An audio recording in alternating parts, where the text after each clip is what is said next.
மாண்புமிகு உறுப்பினர் தாரை கட்பட். முதலமைச்சர் வந்துள்ள விடியல் பயண திட்டம் பெண்கள் மத்தியில் மிகுந்த வரவேற்பை ஏற்படுத்தியுள்ளது. அதற்கு மகளிர் சார்பாக நன்றியை தெரிவித்துக் கொண்டு விரைவு பேருந்திலும் இலவசமாக மகளிருக்கு பயணம் செய்வதற்கு வழிவகை செய்ய வேண்டும் என்று மகளிர் சார்பாக கேட்டுக்கொள்கிறேன். அத்துடன் இந்தியாவிலேயே சட்டமன்ற உறுப்பினருக்கு ஃப்ரீ தானே மகளிர் எல்லாருக்கும்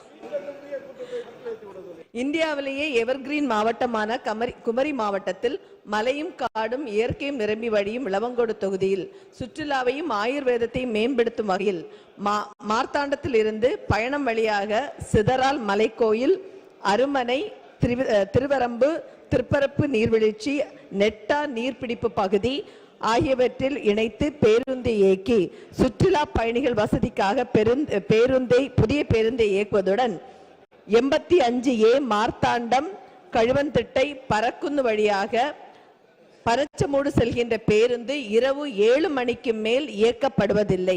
இதனால் பொதுமக்கள் மிகுந்த அவதிக்குள்ளாகிறார்கள். இதை அரசு இயக்க வேண்டும் என்று இயக்க முன்வருமா என்று மாண்புமிகு பேரவைத் தலைவர் வழியாக கேட்டுக்கொள்கிறேன். மாண்புமிகு அமைச்சர் அவர்கள். மாண்புமிகு பேரவைத் தலைவர் அவர்களே, மாண்புமிகு உறுப்பினர் அவர்கள் ஒரே கேள்வியில் 4-5 கேள்விகளை அடுக்கடுக்காக வைத்திருக்கிறார்கள். நகர பேருந்துகளில் மகளிருக்கு விடியல் பயணம் கொடுப்பது என்பது எந்த மாநிலத்திலும் இல்லாத திட்டம். மாண்புமிகு நம்முடைய முதலமைச்சர் கொண்டு வந்த திட்டம். அது மற்ற பேருந்துகளுக்கு விரிவுபடுத்தினால் அதற்கும் வித்தியாசம் தெரியாமல் போய்விடும்.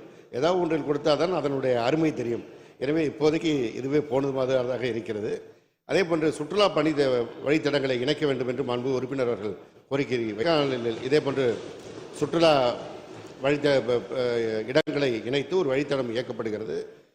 தற்போது மாண்புமிகு முதலமைச்சர் அவர்கள் ஊட்டிக்கு சென்ற பொழுது அங்கேயும் இதுபோன்று ஆப் ஆன் சர்வீஸ் அறிவித்திருக்கிறார்கள். எனவே தங்களுடைய தொகுதியிலும் நீங்கள் கூறியிருக்கின்ற அந்த வழித்தடத்தை இணைத்து ஒரு பேருந்து இயக்குவதற்கு நடவடிக்கை எடுக்கப்படும் என்பதை தெரிவித்துக் கொள்கிறேன்.